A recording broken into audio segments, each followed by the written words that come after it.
Yo, what's happening? Welcome to ZedTalk, lucky number 13, man. What's happening, bro? I'm good. Today's a good day. It's a really good day, actually. How are you? It's always a good day where you're at, man. So Tealousy is in Los Angeles. Yes, sir. Yes, sir. Beautiful Los Angeles. It's getting hot, actually. It's always hot, isn't it? Or I guess, I don't know. The last couple of days, it's been like super cold. Not super cold, but like it's been windy. But it's just starting to, like the heat wave is just starting to kick in. So yeah, gotta start wearing like tank tops and wearing hats again.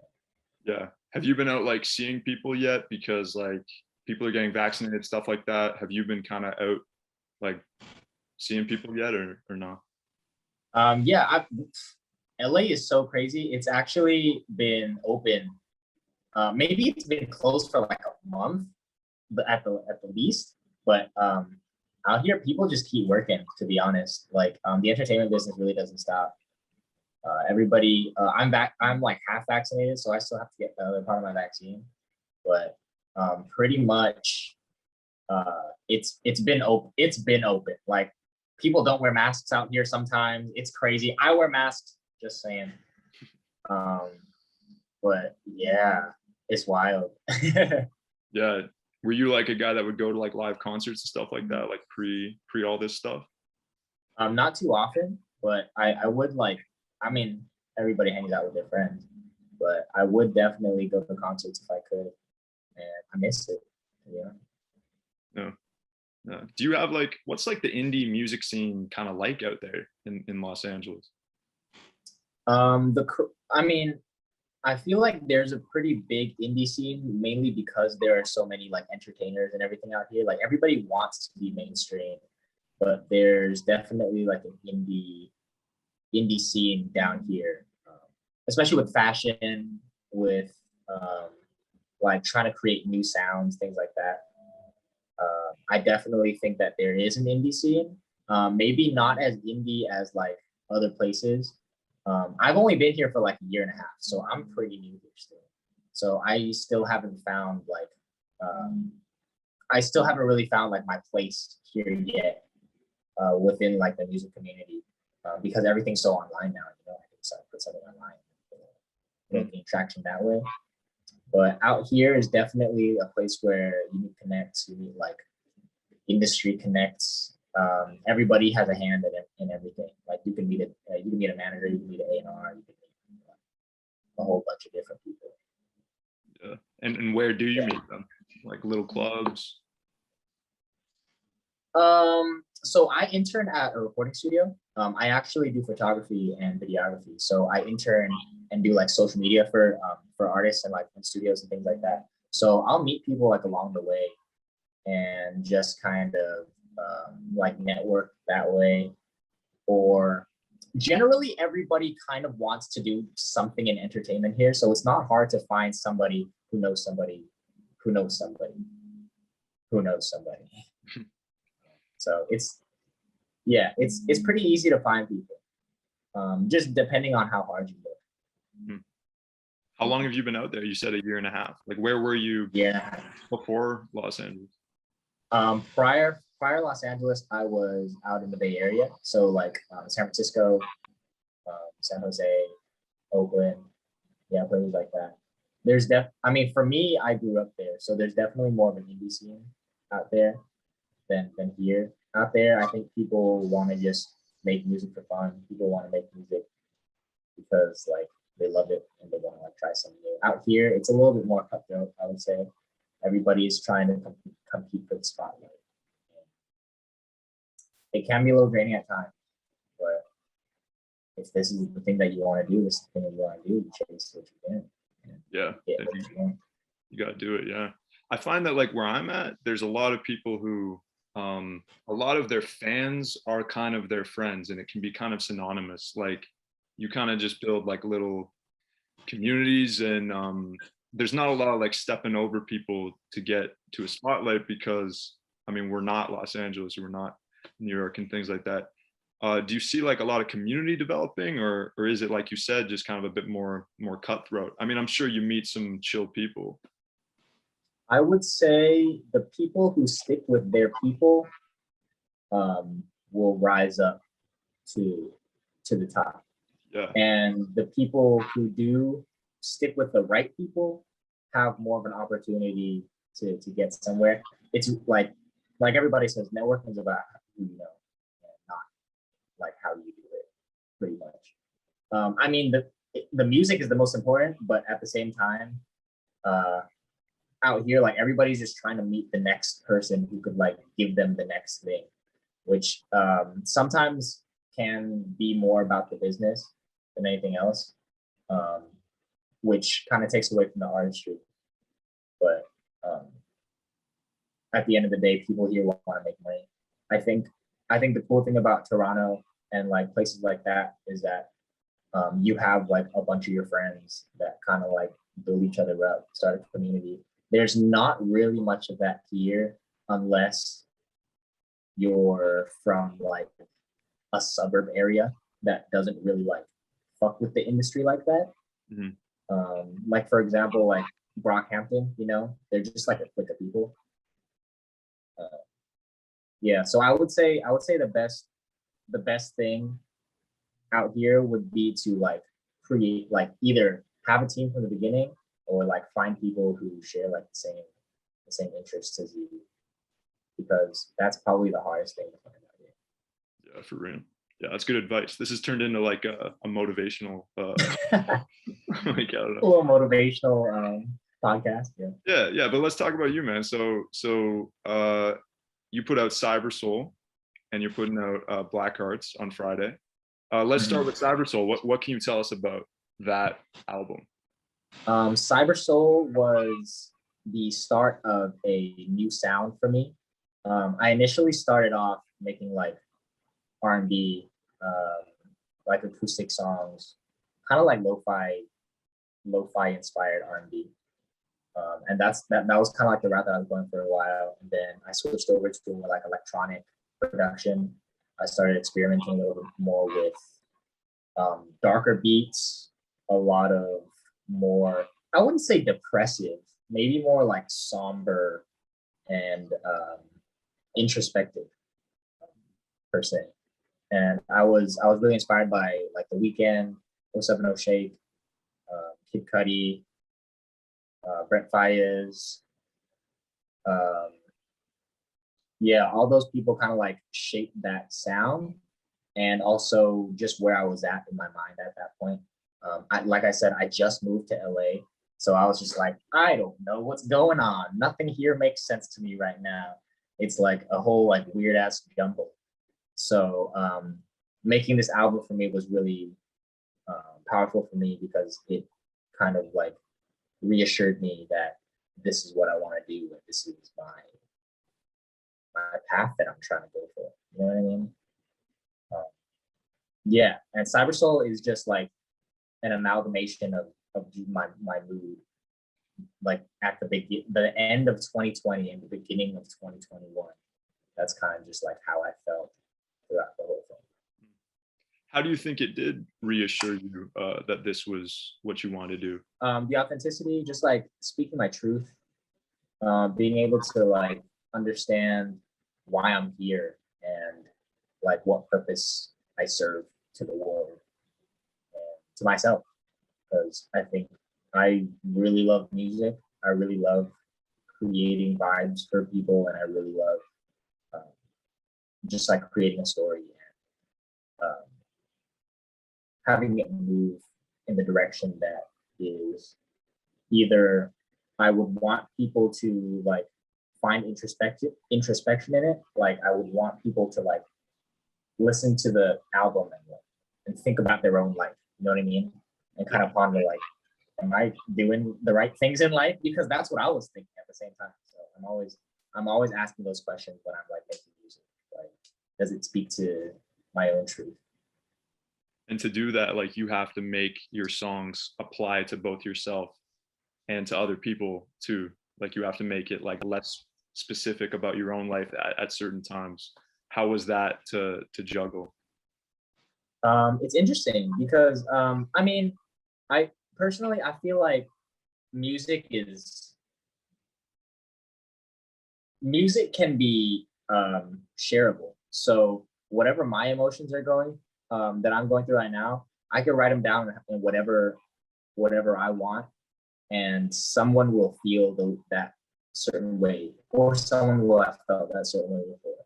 So like the types of emotions I feel or that I wrote are like loneliness, um, like loss, angst, and I think everybody has felt those feelings before. So it's not like I have to actively make sure that it relates to other people, um, because the stories themselves and the emotions themselves relate to other people. If that makes any sense. Yeah. Like we all feel the same emotions, but it just depends. Like whatever I'm going through, I feel like someone has gone through before, so they can relate to it that way. Yeah. It's just like we have different things that get us to that emotion. You know what I mean? Like everyone lives a different life, but we feel the exact same emotions. Yeah. And like music exposes that. Yeah. Have you been a big music head like your whole life? I would say for a big portion of my life, definitely. I started off dancing, so I've actually danced for since I was like 13. Like I did hip hop dance for like a really long time, like freestyle. So that was kind of my main medium for 13. How am I? 25, 12 years. Holy shit! But yeah, so I started off dancing, and then I wanted to get into music because I was like, hey, maybe I can just like create vibes for other people and for myself too.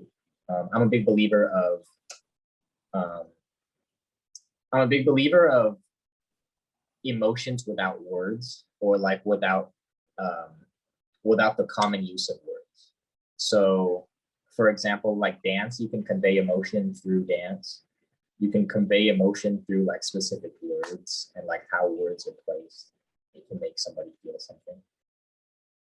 Um, what what was the question?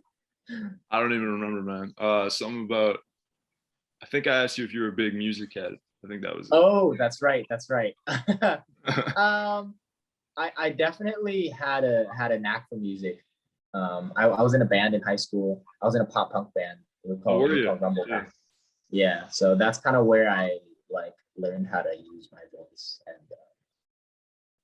how I wanted to like hone my skill. Yeah. I've interviewed a lot of pop punk bands. It's kind of a lot of what's going on there.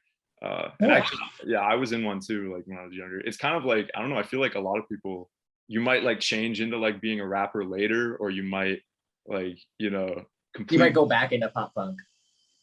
Well, yeah, Like, some people are doing that. Yeah, like Machine Gun Kelly, or like, yeah, Machine Gun Kelly, he like went back to pop punk, which was interesting. you said you grew up like in San Francisco, Oakland, around there.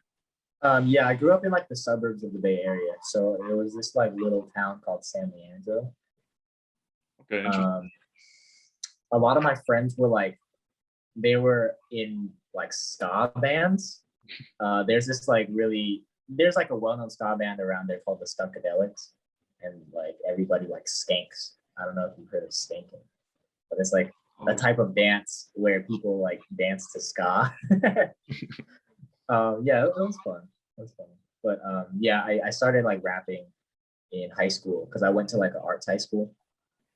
It was kind of like an arts-ish high school, like um, so it wasn't like super heavy on arts, but a lot of kids were like art heads. There was like a music production class, and I started taking music production. I was like the TA, the teacher's assistant, because I was a senior. Um, so a lot of people in the class were like a little bit younger than me, but I had the most free time all the time. So whenever kids were done with their projects, I would just like take them into the back and like take them to the studio, and then we would like write some raps to like a beat or something. that's dope. Yeah. Yeah. Who are some of your favorite like people in the rap area of things? In the rap area, I would definitely say Mac Miller is like a big inspiration for me. Chance the Rapper when he didn't suck, because now he's kind of like Yeah, it's gone a um, little too fruity, but it was, yeah. a little too fruity. Yeah, I don't know about that. Who else? I really like Pharrell, Kanye, um, yeah, the greats, Biggie, Pac. Oh, uh, I'm from the Bay, so like I gotta shout out like E40. Who's that? Say? E40, Too Short. I don't think. Oh, that's Too Short. That's name. Yeah, Okay, I've heard of him. Yeah. yeah. So they're both from the Bay, E40 and Too Short, but like they kind of created like the Bay Area style of rap. Yeah, yeah. Yeah. Like, I know that like a lot of rock is like from the Bay Area and shit. I didn't know Too Short or E40 because again, like I'm not super familiar with them, but yeah. Yeah, it's a really distinct sound. Like DJ Mustard, he does a lot of like Bay Area style beats nowadays. Like YG and like Blueface kind of has like a Bay Area style of rap. Yeah. Yeah. Yeah. He's pretty offbeat. Yeah. He's very offbeat. But if you listen to E40, he's offbeat. Oh, yeah. But like that's where the style kind of comes from. That's cool.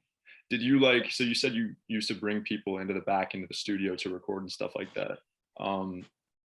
Did you kind of like cultivate a community around your artistry back there in the Bay Area? Is that something that is still kind of around, still following you, like a lot of homies from back there? Yeah, definitely. The cool thing was that like I was still dancing. I mean, I'm still dancing actually. So I have a dance community out there who actually brought me up to perform my music, and they would just like help me out and like give me performance opportunities, especially when there was like a dance centric showcase or whatever. They would ask me to perform, and then I'd perform, and it was really cool because in the Bay Area, it like dancing is really niche there too. So people who danced knew about me and knew that I made music, so they followed me through my music making process, and just kind of like grew from there, pretty much. Yeah, and then I got the chance to perform at other different types of like actual music events and not just dance events. So that kind of like grew my community even more. There's a really cool like indie music community in the Bay Area that I really fuck with because everybody just wants to help each other out. Yeah, I really miss that.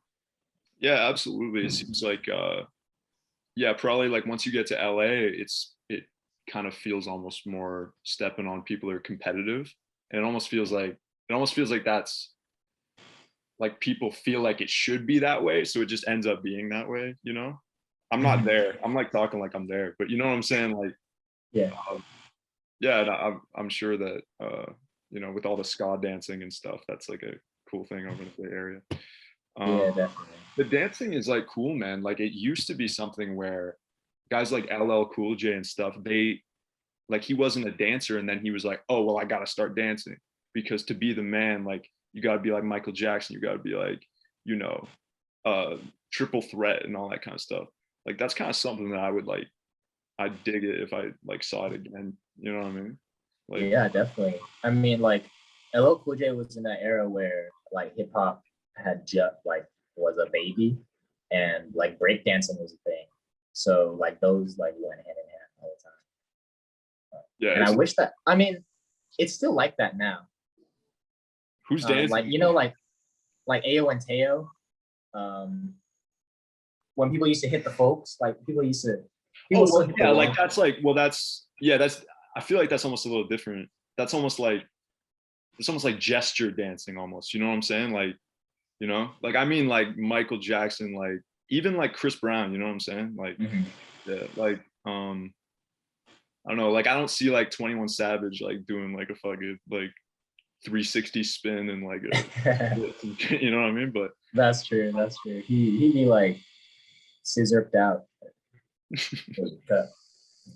yeah, exactly, exactly. Have you danced in like music videos and things like that? Yeah, I have actually. So LA is really crazy because if you're doing anything in entertainment, it can kind of like you can just find a lot of gigs because everybody just needs somebody. So I danced in Mike Posner's music video. I was just in the Mike Posner music video. I danced for this small artist called Geller recently. Anybody else? I think that might be it. Yeah, some smaller artists, things like that. But Awesome. yeah, those were two of the pretty big ones. That's super cool. So listen, man, you got a drop coming Friday, and this is coming out Friday. So we got to talk about Black Hearts, and Yes. DJ sent it to me. I really like. Talk to me about the song, man. Like, just give me a little bit about it. Yeah, definitely. Thank you for listening, by the way. That was actually a song I wrote in like an hour because I had a studio session and it was with a like an intern engineer, so he was kind of like still learning how to do it. So I really had to. I told myself that I wanted to finish writing a song like really fast if I could. So this song just came out of my head. And the way I imagined it was at the beginning. I say, turn the other cheek as I walk down the streets. Black inside my heart. It ain't hard to ignore what you can't see. And that's kind of me. That's kind of me just like being selfish almost and um, shortening my vision to where I can only see straight and like nothing else really matters to me except for like where I'm trying to go, where I'm trying to move. So in retrospect, it is kind of a selfish song, but I think for me, I had to say something about my situation, how I'm living right now, just because I feel like nobody really has my back out here. It's almost like, sorry, not to shit on LA or anything. LA is great, but it can feel lonely. It can feel very exhausting. It can feel like no one cares about you. But at the end of the day, I think for me, my mindset going into it is like, if you if you know what you want and if you set your vision to it, anything's possible, like high frequencies and all that manifestation or whatever if you believe in that or not. But yeah, that's basically what the song is about. And Well, I really like the song. thank you. I think that you're probably one of many people that are sitting around LA right now that are also musicians, feeling probably that same way, right? Like that it's Definitely. kind of a me against the world, you know what I mean? Kind of vibe, you know? Did you go out there? Yeah. Did you go out there like specifically to pursue music? Yeah, I went out here specifically for music, dance, entertainment industry if I can. Um, I've done a couple modeling gigs. I've done like a couple acting gigs, but basically just like anything around the music industry or anything around the entertainment industry. Because like my end goal isn't specifically music, but I know music has something to do with what my end goal is. If it's not in LA, I know LA for me is just going to be a temporary thing. Right now, it's just for me to like establish what I really want. Yeah, it's a good push out here, I would say. Yeah, well, More than anything. it's good that you're still out there doing your thing, like regardless of it. Obviously, has like a lot of tough moments, I'm sure, dude. But you're out there like doing it, man, and that's like crazy. Like that's dope. Yeah, thank you. I Yeah, appreciate that. there's a lot of people like where I'm at that don't have the balls to like head out there, like for real. So Yeah, it's really not for everybody, to be honest. And I said that in my song too. So the second verse of my song, it says, what do I say? um, the fucking me and my hometown dog split ways. Some about to say that I know they couldn't take. The buildings keep talking, breathing down the neck, putting on the pressure like a rock on the chest. I really wanted to say that because like I have a lot of friends who moved out here who still don't know what the fuck they're doing, and I have a lot of friends out here who are kind of lost. And I would want to help them out, but at the same time, they don't have the urge themselves to do it. mhm. And yeah, I think uh, that's the big thing about being out here is that you have to want it for yourself. Yeah, it's a little deep, but like you can't help nobody that doesn't want to help themselves, really. Like, you know what I mean? Like you can't like just take your homies and be like, you know, you're happy now, you know what I mean? I'm just you know what I mean? Like people have to Yeah, like I can't force them to do it. They No, don't want no, to. Yeah. no, for real. So for the rest of this year, man, is this single itself going to be a part of a album, an EP? Yes. I'm hoping that this song would be part of an album. I pretty much have an album finished, but I want to still like add more songs to it just in case to see if I like if I can like make more songs for the album. But yeah, this song's gonna be part of an EP. I think I want to name it Conflict and Compromise. I don't know yet. But yeah, it's still up in the air. But I'm still probably gonna keep releasing singles just to like feel the vibe of what everybody likes. That's cool, man. Yeah, well, I'm loving it so far, man. I'm really liking your music, and everyone who's watching absolutely has to check out Tealousy and this single Black Hearts that comes out today, out right now. And yeah, that's about it. Anything else you'd like to say to anybody watching? Um, Hi. I don't know. Whenever that happens, I'm like, oh, there's no pressure to say something. Yeah, Um, I kind of put you in the hot seat. Yeah, usually yeah, that's okay.